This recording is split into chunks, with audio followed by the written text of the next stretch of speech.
Hello friends, welcome to with Mahi Moupiyali.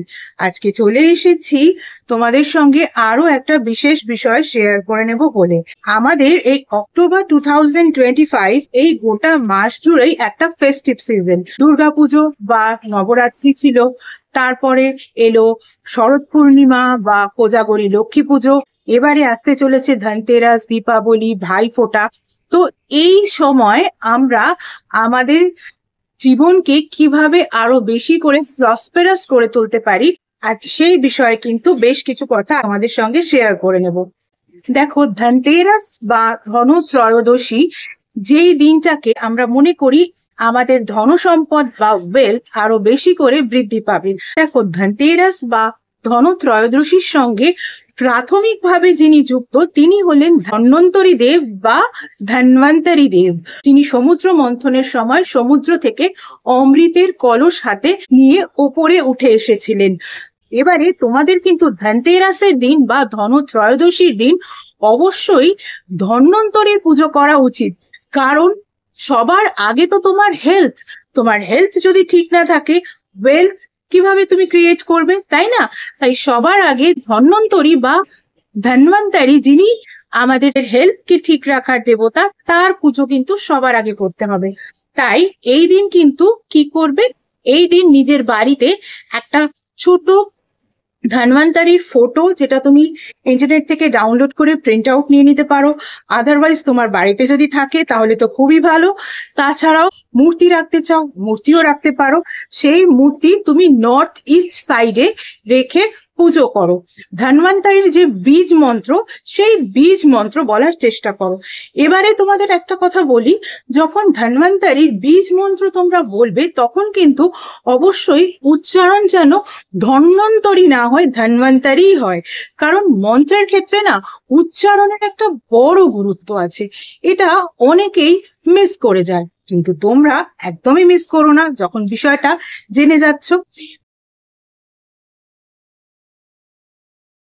এরপর মা লক্ষ্মীর ট্রেজারার বা মা লক্ষ্মীর ম্যানেজার, যিনি কিনা তার ধনসম্পদ সমস্ত কিছু সামনে রাখেন, আগলে রাখেন, অর্থাৎ কুবেরজিকে তুমি সেদিন নর্থ সাইডে প্লেস করো, করে কুবেরজিকেও কিন্তু পুজো করো।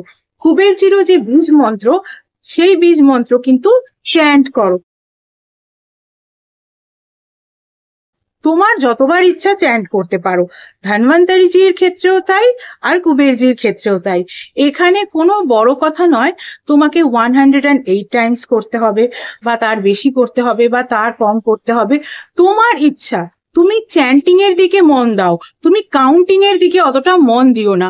যখন আমরা চ্যান্টিং এর দিকে মন দিতে দিতে কাউন্টিং এর দিকেও মন দেব, তখন কিন্তু মনের যে ব্যাপারটা সেটা ডিভাইড হয়ে যায়। কারণ মানব মস্তিষ্ক কিন্তু একটা সময় একই দিকেই কাজ করে, আর যখনই তুমি সেটাকে ডিভাইড করবে তখন কিন্তু তার কাজের ফাংশনটাও ডিভাইড হয়ে যায়। তাহলে তুমি তো নিশ্চয়ই চাইবে যে তুমি মন থেকে চ্যান্টিংটা করো, তাই তোমার যতক্ষণ ইচ্ছা ততক্ষণ এই বীজ মন্ত্রগুলো চ্যান্ট করো, বাকি কাউন্টিং নিয়ে এত ভেবে লাভ নেই। আর তার সঙ্গে সঙ্গে ধন সম্পত্তির দেবী মা লক্ষ্মী, তাকে তো তোমাকে অবশ্যই পুজো করতে হবে। তার সঙ্গে সঙ্গে গণেশজিকেও পুজো করতে হবে। গণেশজি, মা লক্ষ্মী তোমরা তোমাদের পুজোর স্থানে বা পুজোর ঘরে রেখেও পুজো করতে পারো। এর সঙ্গে সঙ্গে আরো একটা কথা তোমাদের বলে দিই, সেটা হচ্ছে যে যখন তুমি মা লক্ষ্মীর পুজো করবে, মা লক্ষ্মীর পুজো করতে গেলে কিন্তু অবশ্যই বিষ্ণুর পুজোও তোমাকে করতে হবে। কারণ যেখানে বিষ্ণুর স্থান নেই, মা লক্ষ্মী কিন্তু সেই বাড়িতে কখনোই যান না।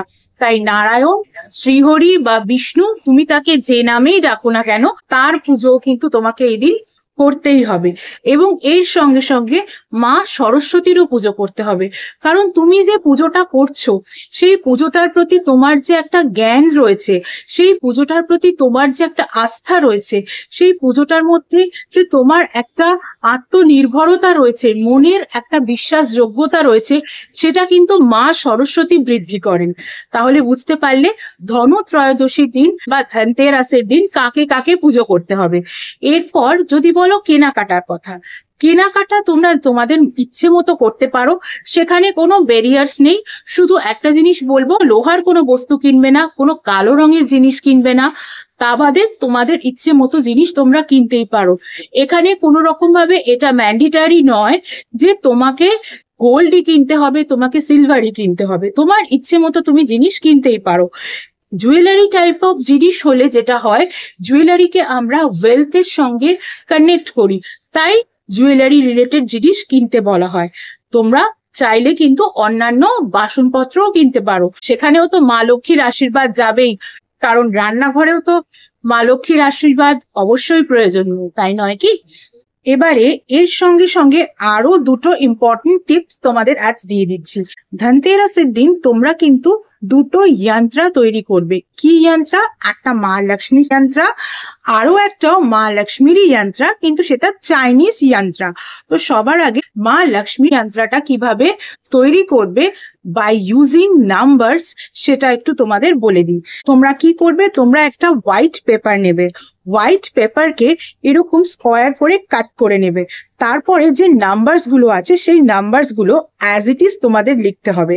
আমি এখানে পেন দিয়ে লিখেছি, তোমরা কিন্তু পেন দিয়ে লিখবে না। তোমরা কিভাবে লিখবে, তোমরা অষ্টগন্ধা আর তার সঙ্গে সঙ্গে রোলি কুমকুম বা নর্মাল সিঁদুরও হতে পারে, সেই দুটো একসাথে মিশিয়ে নেবে এবং সেটাকে গঙ্গা জল এবং গোলাপ জল দিয়ে একটা মিশ্রণ তৈরি করবে। আর দশকর্মার দোকানে গেলে তোমরা কিন্তু সেই দোয়াতের কাঠিগুলো পেয়ে যাবে, যেগুলো আমরা সরস্বতী পুজোর সময় ইউজ করে থাকি। সেই দোয়াতের কাঠি নিয়ে আসবে, সেই কাঠিটা দিয়ে সেই যে মিশ্রণটা তৈরি করেছো সেই মিশ্রণটা দিয়ে কিন্তু এই 3x3 এর গ্রিড লাইন তৈরি করতে হবে এবং নাম্বারস গুলো অ্যাজ ইট ইজ লিখতে হবে।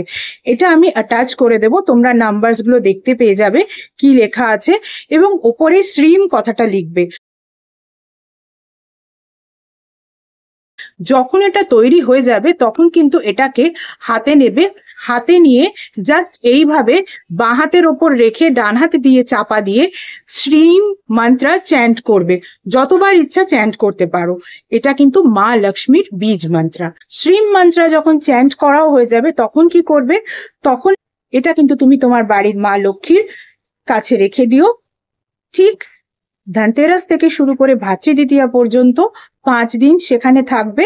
যখন তুমি শ্রীম চ্যান্ট করবে প্রতিদিনই ওখান থেকে তুলবে এবং শ্রীম চ্যান্ট করবে এবং মা লক্ষ্মীর পায়ের কাছে এটা রেখে দেবে।